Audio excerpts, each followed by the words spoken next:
তোমরা ব্লিচিং করতেছো কেন? তুমি তাকায় আছো কেন?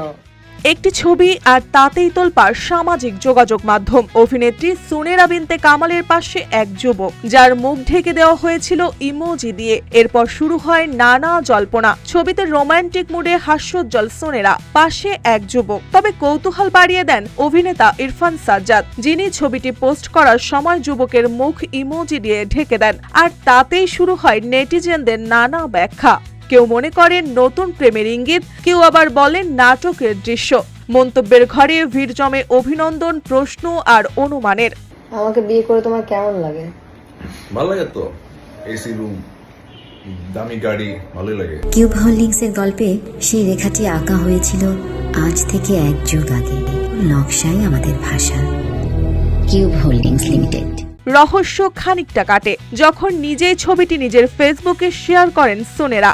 সেখানে স্পষ্ট দেখা যায় ছবির যুবক আর কেউ নন, অভিনেতা আরশ খান। ছবি প্রকাশের পরপরই ভক্ত ও সহকর্মীদের মন্তব্যে ভরে ওঠে পোস্টটি। কেউ অভিনন্দন জানান, কেউ শুভকামনা জানান, আবার কেউ লেখেন নাটকের দৃশ্য। তবে হঠাৎই অভিনন্দনের বন্যা দেখে খানিকটা বিস্মিত সুনেরা নিজেই। আরশ, এই যে 7 দিনের প্রেমের কনসেপ্টটা কেমন লাগে তোমার? পরে পুরো বিষয়টি পরিষ্কার করে অভিনেত্রী সুনেরা জানান, ছবিটি কোনো ব্যক্তিগত মুহূর্ত নয়, বরং থাইল্যান্ডে শুটিং হওয়া একটি নাটকের দৃশ্য ধারণের সময় তোলা। থাইল্যান্ডে আমরা একসঙ্গে 6টি নাটকের শুটিং করেছি। সব নাটকেই আমার সহশিল্পী ছিলেন আরশ খান। একটি দৃশ্য ধারণের সময় এই ছবিটি তোলা হয়েছিল। ছবিটা আমি হঠাৎই পোস্ট করেছি। কেন সবাই অভিনন্দন জানাচ্ছেন সেটা আমি ঠিক বুঝতে পারলাম না। তবে এই গুঞ্জন একেবারেই নতুন নয়। অভিনেত্রী তানিয়া বৃষ্টির সঙ্গে প্রেমের সম্পর্ক ছিন্ন হওয়ার পর থেকেই আরশ খানের সঙ্গে সুনেরার সম্পর্ক নিয়ে শোবিজ পাড়ায় আলোচনা চলছে। যদিও দুজনই বরাবর নিজেদের ভালো বন্ধু হিসেবে পরিচয় দিয়ে এসেছেন।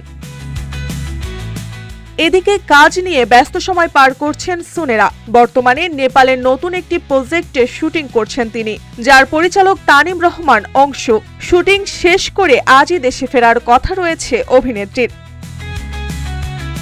একটি ছবি ঘিরে তৈরি হওয়া গুঞ্জন বাস্তব আর অভিনয়ের মাঝে সীমারেখা কোথায় তা সময় বলবে। তবে আপাতত সুনেরা ও আরশের সম্পর্ক নিয়ে কৌতূহল যেন থামছেই না, সেটাই স্পষ্ট। ডেস্ক রিপোর্ট, রূপালী বাংলাদেশ।